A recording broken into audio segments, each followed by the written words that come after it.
Semana de cumbres, reuniones y de toma de decisiones. Alemania fue la sede de la cumbre del G7, que reúne a las economías más grandes y más poderosas del mundo. Y Madrid, en España, fue la sede de la cumbre de los países integrantes de la OTAN. Ambos encuentros más o menos contaron con algunos asistentes en común, pero tuvieron similitudes en cuanto a los temas de la agenda. Cerraron filas en torno a las sanciones y a ese cerco económico que quieren establecer contra el presidente ruso Vladimir Putin. También hubo unanimidad en cuanto a mantener la ayuda económica para Ucrania para que continúe en su resistencia contra las tropas rusas que han invadido principalmente las zonas del este de Ucrania. También se habló de inseguridad alimentaria, también se habló del papel de China, del cambio climático y del fortalecimiento de la presencia de Europa o del mundo occidental en territorios puntuales como el este de Europa a través del aumento del número de tropas. Pues muy bien, en esta edición del debate de France 24 vamos a hablar para este cierre de semana del análisis de los principales puntos y de las conclusiones que nos dejaron este par de encuentros importantes que tuvieron lugar allí en Europa. Y para ello hemos invitado a Ana del Paso. Ella es analista internacional y profesora de la Universidad Complutense de Madrid. Ella se encuentra en este momento en Ponferrada y desde la capital española se conecta a esta conversación Fernando Cocho. Él es analista de inteligencia y seguridad internacional. Les recuerdo también que ustedes hacen parte de esta conversación. Pueden dejar todas sus preguntas y todos sus comentarios en nuestras redes sociales. Estamos en Twitter, en Instagram y en Facebook, en donde nos encuentran como @France24-ES, @Santilogo, que es mi cuenta personal. La etiqueta es numeral el debate F24. En YouTube también pueden seguir nuestra señal en streaming y también los invito para que escuchen el podcast de nuestro programa. Todo nuestro contenido ya está disponible en plataformas como Apple Podcast, Spotify, Deezer y TuneIn. Pues entonces, Ana y Fernando, les doy la bienvenida al programa. Vamos a comenzar entonces analizando primero los puntos clave de la cumbre del G7, que como ya lo dije, tuvo lugar en los Alpes bávaros en el sur de Alemania. Entre los puntos importantes, pues estaba mencionando la ayuda para Ucrania, cuanto tiempo sea necesario, así lo dijeron allí en esta cumbre, y también se suma a esta agenda temas de la seguridad alimentaria y el cambio climático. En el siguiente reportaje hacemos un breve resumen de lo que fue este encuentro allí en Alemania. Veamos. El G7 busca resolver las consecuencias de la guerra en Ucrania. Los líderes de las democracias más ricas del mundo abordaron, en un castillo de los Alpes bávaros, temas relacionados con la crisis medioambiental, la economía global, la salud, las exportaciones y las cadenas de suministro, entre otros. Una de las grandes conclusiones fue la posibilidad de prohibir el transporte de petróleo ruso que se venda por encima de un determinado precio, una decisión que aumenta la presión occidental sobre Rusia y busca agotar las arcas de Moscú. Aumentaremos nuestra vigilancia ante las amenazas, incluida la coerción económica, que pretende socavar la seguridad y estabilidad mundial. Para ello buscaremos una mayor cooperación y exploraremos mecanismos para mejorar la evaluación, la preparación, la disuasión y la respuesta a dichos riesgos.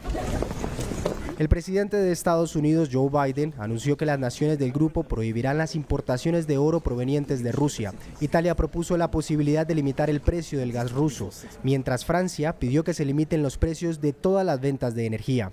Y de manera très claire, ce qui ressort de nos discussions, nos conclusions.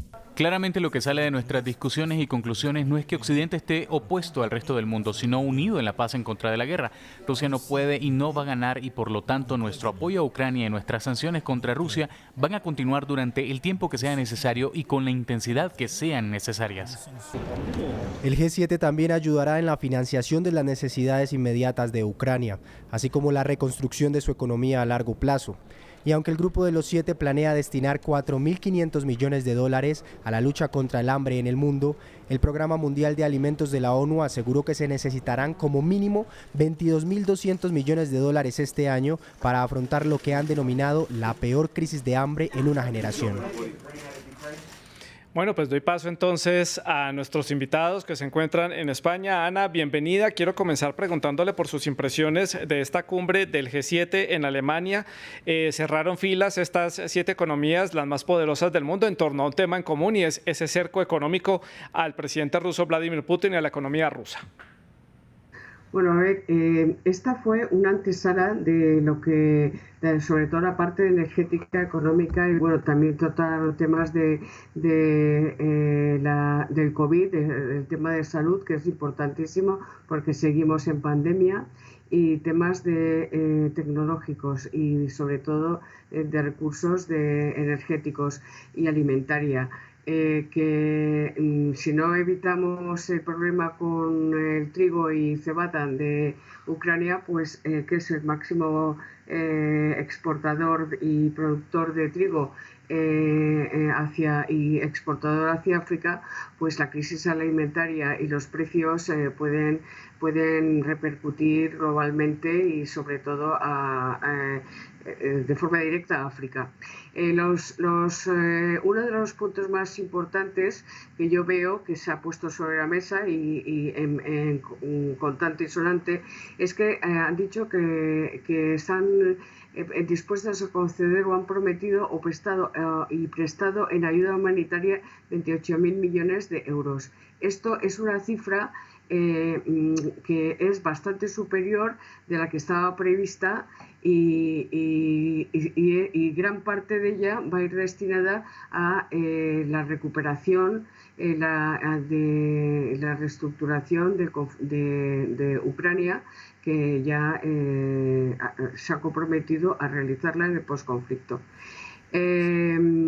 Por otra parte, van a están endureciendo las puertas a Rusia, pero esto a mí me preocupa un poco porque aunque en esta cumbre estaba India presente, sigue teniendo el apoyo de los BRICS, los 5 países emergentes que son Brasil, India,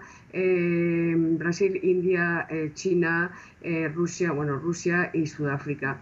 Entonces, lo que no va a conseguir por un lado, lo consigue por otro. Es decir, Rusia sigue estando asegurado en divisas, exportación e importación.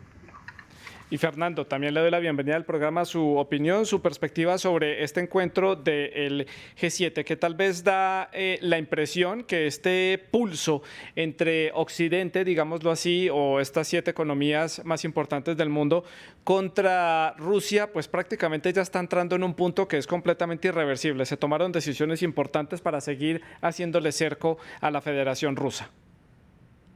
Sí, así es. Como ha dicho muy bien mi compañera Ana, el bloqueo hacia Rusia lo que está haciendo es intentar recuperar el peso estratégico, fundamentalmente de la Unión Europea, como bloque económico y bloque de importancia geopolítica. Y el problema reside en que hay otras perspectivas, hay otros grupos de presión que ya están por sí mismos también estableciendo una contramedida al bloqueo con Rusia. Y China no ha podido cumplir sus promesas que se hicieron para evitar el bloqueo con Europa, precisamente por una cuestión pandémica del COVID, ¿no? Pero ahora que ha salido ya de esa cuestión, se ha comprometido hasta el 2035 a aumentar entre 2,6 y 3,1% anual de las importaciones de energía hasta el 2035 por parte de Rusia. En el caso de otros países que no se han nombrado y que sin embargo están detrás de un control geopolítico de la zona, nos encontramos, por ejemplo, el control de Irán, que ejerce una posición dominante en todo lo que es Oriente Medio y que está enfrentado a los intereses de Estados Unidos. Sin embargo, hemos visto que este G7, como ha ocurrido también luego en la cumbre de la OTAN, ha optado por una estrategia de modificar la perspectiva de lo que es un amigo y lo que es un enemigo.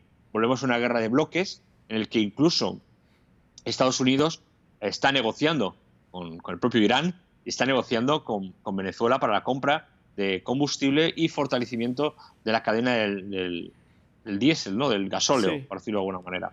Sobre todo el gasóleo pesado, que es el P50, que utilizan para los aviones. Entonces, están bloqueándolos, pero no tanto.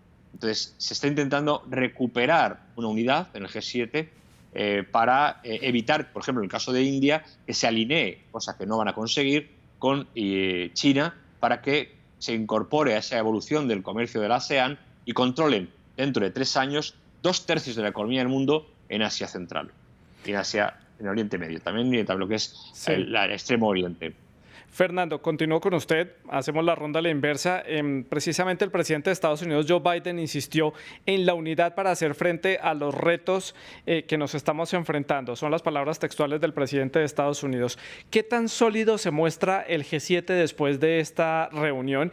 ¿Y cuál puede ser la respuesta de Rusia? Porque usted lo ha mencionado, Estados Unidos está tratando de acercarse por intereses en los hidrocarburos a Venezuela, está tratando de negociar con Irán, que son países que son un poco más alineados con Moscú. ¿Con quién se puede aliar Rusia más allá de China, que es un país que ha tratado de no meterse en este tema del conflicto, de la guerra en Ucrania? Y ya lo vamos a analizar más adelante, el papel que tiene China en todo esto. Pues Rusia ya está alineada con, no, por otra parte, con Venezuela también, está alineada con Brasil, está alineada con Argelia, que es un suministrador de gas muy importante para Europa y con el que en este momento la Unión Europea tiene aquí un que otro conflicto, y también España. Está alineada con Sudáfrica, pero mucho más importante que todo eso es que está aliado con todas las economías subsidiarias que tiene China bajo su mandato, por decirlo de alguna manera, ¿no? Que es todo Asia prácticamente. Y cuando la India entre, a pesar de ser un aliado tradicional de Estados Unidos, cuando la India entre, se verá realmente cuál es el apoyo que tiene. En el fondo, lo que estamos viendo es nada más que una partida de ajedrez en la que Estados Unidos va a intentar de nuevo, por cuarta vez en su historia, recuperar el peso perdido desde el punto de vista geoestratégico, llamémosle la anglosfera, junto con Gran Bretaña y la Alianza de los Cinco Ojos en temas de inteligencia, por ejemplo, a AUKUS en temas de ciberinteligencia, para no quedarse atrás. Pero casi todos los informes, algunos no, pero casi todos los informes establecen que, a pesar de la unión del G7, a pesar de la economía del G7, y a pesar de que Estados Unidos de nuevo otra vez vuelve a subordinar los intereses de Europa a sus intereses geopolíticos, no va a ser suficiente como para que China no le gane la carrera y que, digamos, la parte, para entendernos, oriental del mundo esté apoyando a China y, por tanto, indirectamente a Rusia. Y dentro de 4 o 5 años, así lo ha dicho Blinken en la OTAN, si las cosas van bien, dentro de 4 o 5 años nos volveremos a sentar con Rusia, sí, para pactar los siguientes acuerdos. Por tanto, ya está mirando en un futuro en el que Rusia, gane o pierde, eso es lo menos importante en este caso, volverá a ser un actor comerciante. Ya que usted menciona China, quiero preguntarle a Ana por esas declaraciones que hizo el primer ministro japonés en el marco de este encuentro. El ministro Kishida habló de esa indivisibilidad entre la seguridad de Europa y la seguridad del Indo-Pacífico. Se abre aquí como un nuevo frente, un nuevo escenario. Estábamos viendo este grupo moviéndose muy libremente, digámoslo así, por el escenario europeo, pero ahora entra este escenario de Indochina precisamente para contrarrestar el peso de lo que está ejerciendo China en esta zona de influencia. ¿Cómo pueden ser esas repercusiones que pueda recibir el gobierno chino de este país, precisamente por esa crítica tan grande que se le hace a nivel internacional por no haber tomado una posición clara frente al conflicto en Ucrania, que es lo que le cobra Occidente a Beijing? Bueno, lo que están haciendo es posicionarse frente a una amenaza de China en Taiwán. Entonces, están tomando posiciones, igual que se están espabilando Australia, Nueva Zelanda, etcétera. Pero en el G7 pues, ha estado invitado Indonesia, India, Senegal y Vietnam. Esto es bastante significativo, que 4 países, 3 son asiáticos. Entonces, es decir, los 3 flancos, que son el este, no solo es Rusia, es todo el este hacia Asia, el sur del Sahel y el Ártico. Entonces, yo asistí precisamente a la reunión de Indo-Asia, y fue muy interesante porque lo que está haciendo Rusia son tomar posiciones. Desde el 2004 empezó a diseñar su posición hacia Ucrania. Luego veremos Bielorrusia, y de Bielorrusia a Kaliningrado. Y China hará lo mismo. No es a corto plazo, porque China trabaja a medio y largo plazo, y veremos que en 10, 20 años, 10 o 15 años, China empezará a hacer sus maniobras sobre Taiwán y sobre las islas de Asia, en el mar de Asia. Entonces, claro. No son cortoplacistas, es decir, nosotros tenemos, Occidente tiene la manía de ser visiones cortoplacistas. Asia y Rusia es distinto. Lo miran a más largo plazo. Fernando, su opinión sobre este tema, sobre estos reclamos que le están haciendo a China y esta especie de factura que le están cobrando a China por su papel o por esta falta de papel, protagonismo, oposición en la guerra en Ucrania. Bueno, realmente es una guerra que, a pesar de los esfuerzos que está teniendo, tiene dos polos muy importantes que ya ha apuntado también nuestra compañera. Primero, China mira a largo plazo. Sus planes están en torno a 15, 20, 30 años vista. Y a ellos no les importa perder ahora un proceso de negociación cuando lo van a ganar en cuestión de 10, 15 años. Mientras que estamos viendo que de nuevo otra vez el G7 y esa amenaza en el Indo-Pacífico no es una amenaza hacia Europa, aunque lo pueda ser desde el punto de vista comercial. No es una amenaza militar hacia Europa ni económica solo hacia Europa. Es básicamente una amenaza a los intereses de Estados Unidos. Y quedan Europa subordinado a los mismos y todo lo que se llama la anglosfera, es decir, Gran Bretaña, Estados Unidos, Australia, Nueva Zelanda e indirectamente también a Japón, que se le incorpora casualmente dentro de la alianza económica de Europa y Estados Unidos, pero también está incorporada dentro de la alianza económica que China ha propuesto para toda Asia, en la que también está Australia. Por tanto, hay un poco de, si se me permite la palabra, un poco de esquizofrenia en estos intereses cruzados, en los que, a mi modo de ver, haciendo perspectiva, China lleva las de ganar y muchas cosas tienen que ocurrir para que China no gane, al menos en 10 de las 35 medidas que ha implantado. Y ya está ganando en 4.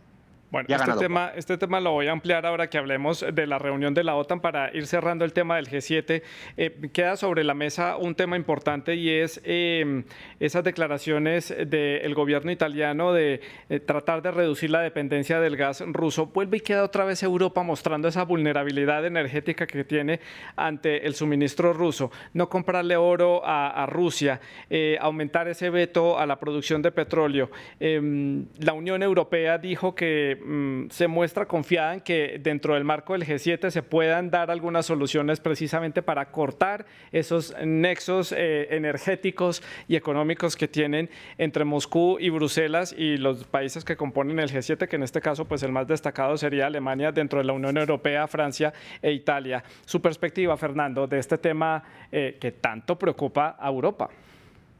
Pues es muy complicado. Primero, estamos volviendo a una reindustrialización energética de combustibles fósiles, incluso en países que ya la habían prácticamente abandonado, como es Alemania. Incluso el Partido Verde Alemán ha votado por la recarbonización de su país, de Alemania. Austria vuelve a mirar hacia energías no renovables. Italia ha abierto una cuenta en rublos para seguir comprando por países intermediarios petróleo y gas a Rusia.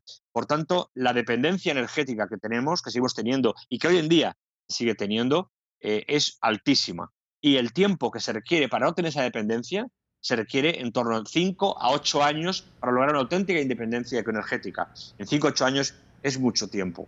Por tanto, el gas que se está comprando ahora, que por cierto, en la mitad de los países europeos es gas ilegal porque proviene de Estados Unidos por medio de fracking, nos llevaría a también un conflicto desde el punto de vista medioambiental.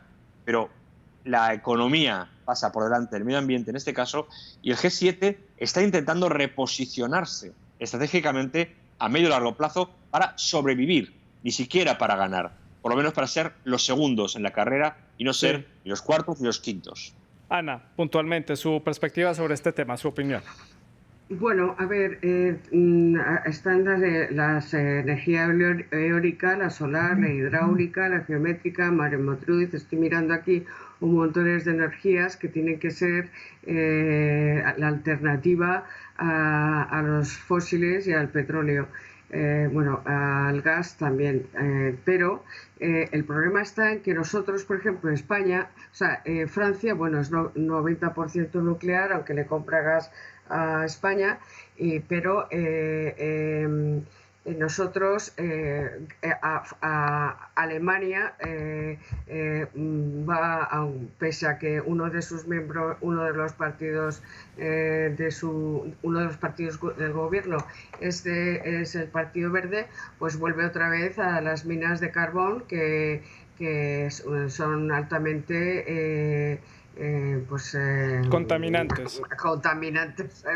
Es un poco contradictorio, iba a decir, pero en el caso de España tenemos un problema porque todas estas logísticas y infraestructuras del carbón las hemos desmantelado y ya son inservibles. Entonces, tenemos un gran parque eólico y de energía solar, pero como decía mi compañero, pues para hacerlo productivo y rentable se tiene que ir a 15 años, por lo que han dicho los expertos. Claro. Entonces, lo único que nos queda es la dependencia a Argelia y Marruecos. Europa ya tiene acordados y cerrados los contratos con Argelia, y el único que se ha quedado fuera es España por los conflictos políticos y diplomáticos. Claro. Bueno, pues doy por terminado este tema del G7. Sé que hay más aristas para analizar, pero debo también hablar sobre el tema de la OTAN. Esta cumbre dejó como conclusión el concepto estratégico de Madrid, que es el plan de acción que va a tener esta alianza para los próximos años. Además, también cierra esta cumbre de la OTAN en Madrid con dos nuevos integrantes, porque Suecia y Finlandia, después de muchas discrepancias con Turquía, fueron oficialmente invitados para ser parte de esta alianza. Eso sí, Ankara fue muy claro en decir que si no cumplen los compromisos no los dejará entrar. También acordaron un mayor despliegue de tropas, mayor desarrollo tecnológico y también la presencia en el Indo-Pacífico, otro tema que se venía hablando en el G7. Lo resumimos en el siguiente reporte preparado por la redacción de France 24. Veamos. Mientras Finlandia y Suecia reciben la bienvenida a la OTAN, Rusia y China ahora se consideran una amenaza para la misma. Así quedó definido en el nuevo concepto estratégico que marcará la hoja de ruta de la alianza para los próximos 10 años.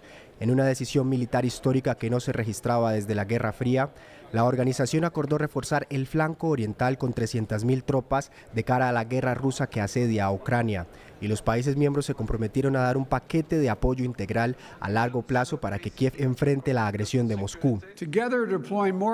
Juntos estamos desplegando más activos con todos nuestros socios en todos los dominios, por tierra, aire, agua, virtual y por el espacio. Estamos reafirmando que nuestro compromiso es sagrado y el ataque a uno de nosotros es un ataque a todos, y por eso defenderemos cada centímetro del territorio de la OTAN. La región del Indo-Pacífico será la nueva vía estratégica de la OTAN para frenar ambiciones políticas, económicas y militares de China, un país que ahora representa un reto para los miembros de la alianza en una zona geoestratégica que incluso ya se habían planteado como objetivo Estados Unidos, Australia y Reino Unido con el pacto AUKUS en septiembre del año pasado. La colaboración en el Indo-Pacífico incluirá nuevas tecnologías para la ciberdefensa, seguridad marítima y la lucha contra la desinformación. China está aumentando sustancialmente sus fuerzas militares, incluidas las armas nucleares, intimidando a sus vecinos y amenazando a Taiwán, vigilando y controlando a sus propios ciudadanos mediante tecnología avanzada y difundiendo mentiras y desinformación rusa.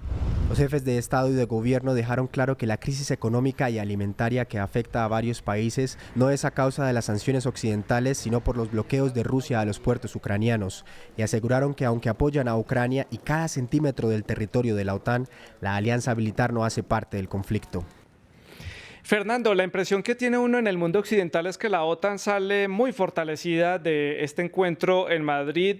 ¿Es cierto esto? ¿Está tan fortalecida como se vende a Occidente? Y si esta fortaleza es un error de cálculo de Rusia con esta guerra en Ucrania, ¿no pensaban que la alianza se fuera a fortalecer de esta manera? ¿Cómo lo vio usted?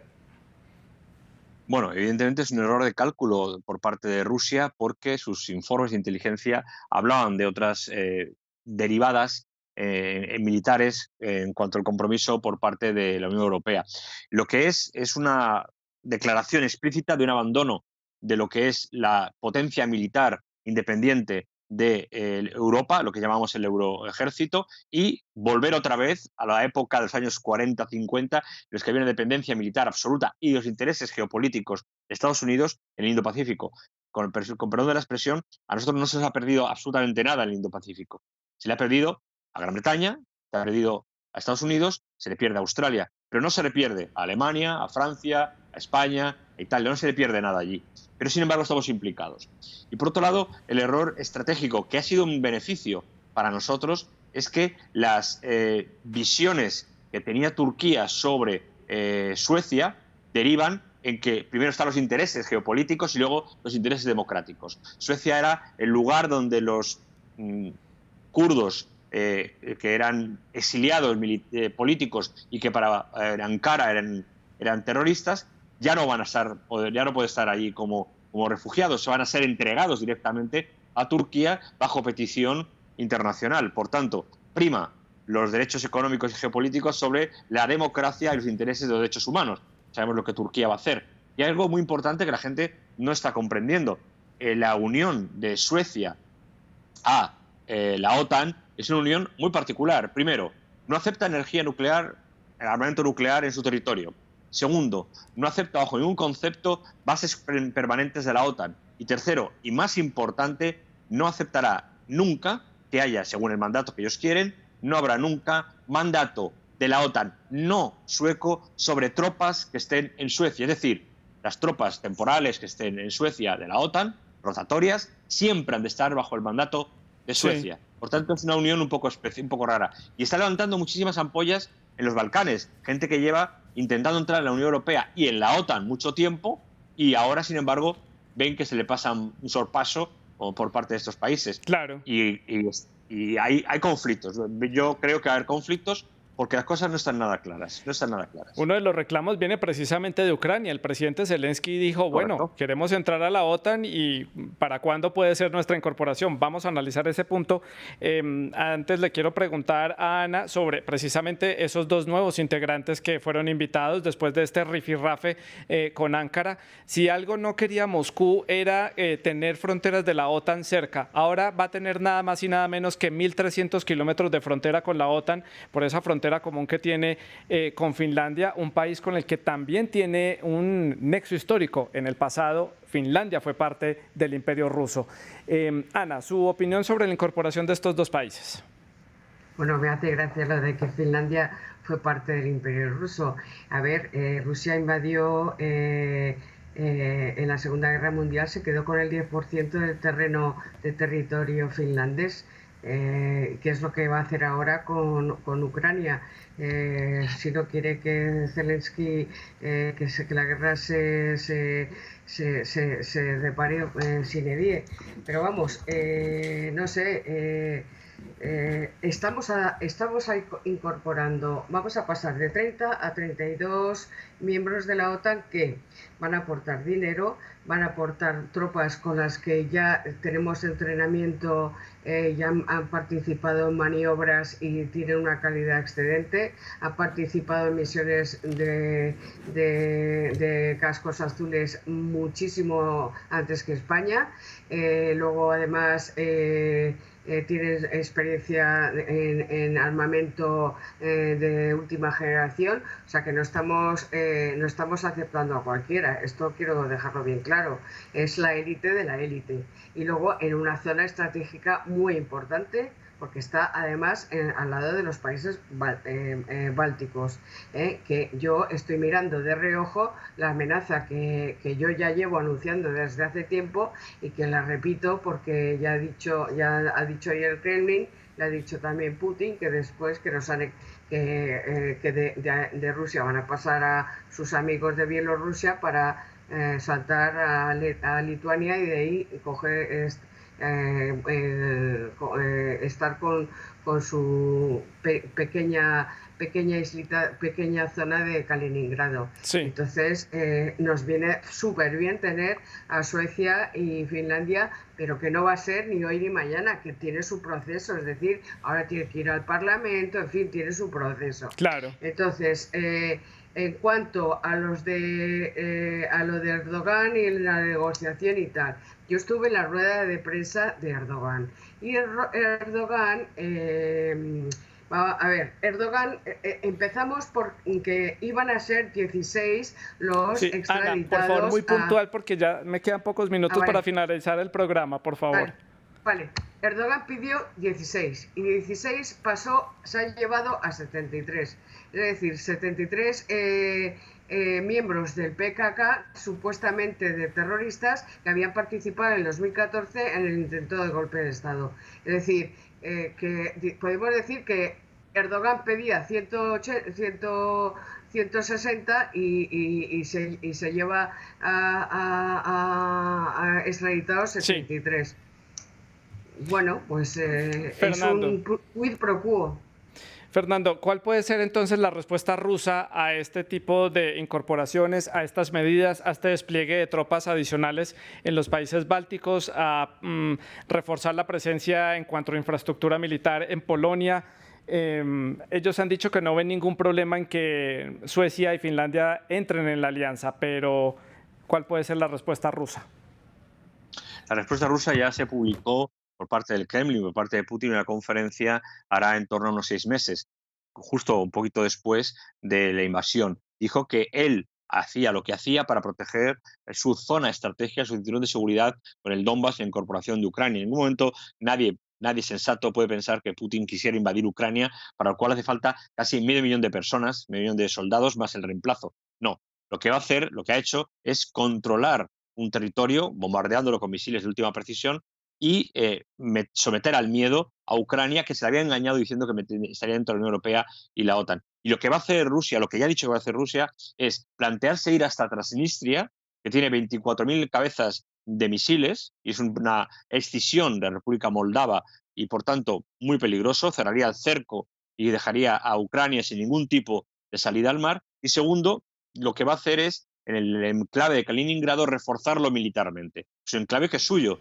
Por tanto, si bien el Kattegat y Sund cae bajo la jurisdicción de Dinamarca y de Suecia, lo que es el enclave de Kaliningrado entraría en capacidad ofensiva de todo lo que es los países bálticos. Yo no creo que va a invadir los países bálticos, porque cuando le preguntas a los finlandeses o a los bálticos qué tienen miedo por la mañana, ellos siempre dicen invasión de Rusia. Y cuando le preguntas a un ruso a qué tiene por la mañana de miedo, es que la OTAN avance un poco más. Por tanto, hay que ver las dos retóricas, las dos narrativas y comprobar cuál de las dos no son verdad, porque ninguna es verdad, cuál de las dos va a tener un peso específico. Y Rusia no se va a quedar quieto. Fernando, rápidamente, hablábamos del tema de Ucrania, el reclamo que hizo el presidente Zelensky de esa futura o posible incorporación a la OTAN. ¿Es viable? ¿Es posible esa incorporación? ¿Cómo lo vio usted? En los próximos 35 o 40 años, no.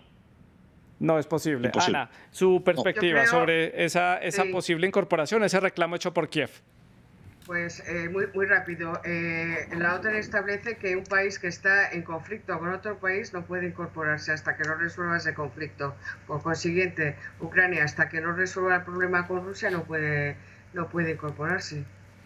Bueno, pues vamos para las conclusiones. Me quedan 2 minutos para finalizar el programa. Quiero dejar este espacio entonces para analizar y para cerrar lo que significaron estas dos cumbres allí en Europa, para mostrar al mundo occidental como aparentemente está muy unido para enfrentar a Rusia. También Estados Unidos tratando de mantener ese papel de liderazgo internacional. ¿Qué tan protagonista pudo haber sido Estados Unidos? Europa otra vez, como lo decía Fernando, pues muy a merced de lo que pueda decidir Washington en torno a la defensa y en torno a las decisiones que toma frente a China y a Rusia. Conclusiones, Ana. Hombre, Putin ha advertido a Occidente que esta presión que ha sido sometida es una presión a Rusia sin precedentes y que acelera la unificación con Bielorrusia, y desde ahí ya, como primos hermanos, ya es una potencia, es una bomba en potencia, ¿no? La OTAN estaba muerta y Putin nos ha hecho un favor a todos porque ha revivido a esta OTAN muerta, ¿no? Sí. La razón de ser. Claro. Fernando, un minuto para la conclusión, para el cierre. Adelante. La OTAN estaba muerta, como decía Ana, y para beneficio exclusivo de Estados Unidos, la OTAN ha revivido gracias al apoyo de Estados Unidos y a sus beneficios geopolíticos, no a los beneficios de Europa, sino, una vez más, una Europa perdida, sin la mano del tío Sam. Esto suena muy, muy fuerte, lo siento, pero es así, y en el que volvemos a quedar supeditados. Lo más importante es que el tablero geopolítico está cambiando. Estados Unidos lucha denodadamente por no quedarse el segundo o el tercero en la, digamos, liderazgo mundial. Ya económicamente, aun con Europa, lo va a perder, porque el poderío de China y de Rusia, tanto en África como en Latinoamérica, es creciente. Ya va a perder el Indo-Pacífico, lo va a perder. Por eso está el tema de Taiwán, etcétera, etcétera. Y China va a superar a Estados Unidos de aquí a 3 años. Por tanto, la OTAN es importante, las reuniones han sido para fortalecer a la OTAN y veremos lo que ocurre en el futuro. Por lo menos ser los segundos y coexistir en un bloque independiente. Pues a Fernando y a Ana les agradezco por este análisis. Para la audiencia de France 24, ustedes pueden seguir dejando sus comentarios y preguntas en las redes sociales y pueden seguir disfrutando de la programación de France 24. Siga con nosotros.